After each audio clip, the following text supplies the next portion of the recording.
ఓం నమ శివాయ. అర్జునుని కోరిక మేరకు దివ్యరథమును ఉభయ సేనల మధ్య నిలిపినాడు శ్రీకృష్ణుడు. పార్థ, ఇక్కడ సమావేశమైన ఈ కౌరవ వీరులందరినీ పరికింపుము అన్నాడు కృష్ణుడు.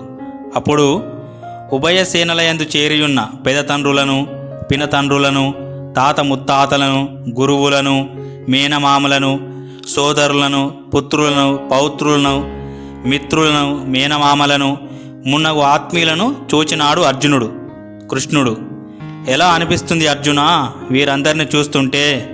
అర్జునుడు: సమరభూమికి వచ్చి ఉన్న బంధువులను అందరినీ చూచి కుంతీపుత్రుడైన అర్జునుడు అత్యంత కరుణా సమంచితుడై శోక సంతప్తుడై ఇట్లు పలికెను: ఓ కృష్ణ, సమరోత్సాహంతో రణరంగమున నిలిచియున్న ఈ స్వజన సమూహమును చూచి నా అవయవములు శిథిలములగుచున్నవి, నోరు ఎండిపోవుచున్నది, శరీరమునందు వణుకు గగురుపాటు కలుగుచున్నవి, గాంధీవము చేతి నుండి జారిపోవుచున్నది, చర్మము తపించిపోవుచున్నది, మనస్సు భ్రమకు గురి అయినట్లు అనిపించుచున్నది, కనుక ఇక్కడ నిలబడలేకపోవుచున్నాను. ఓ కేశవ, పెక్కు అపశకనములు కనబడుచున్నవి. యుద్ధమున స్వజన సమూహమును చంపుడచే శ్రేయస్సు కలుగునని అనిపించుటలేదు.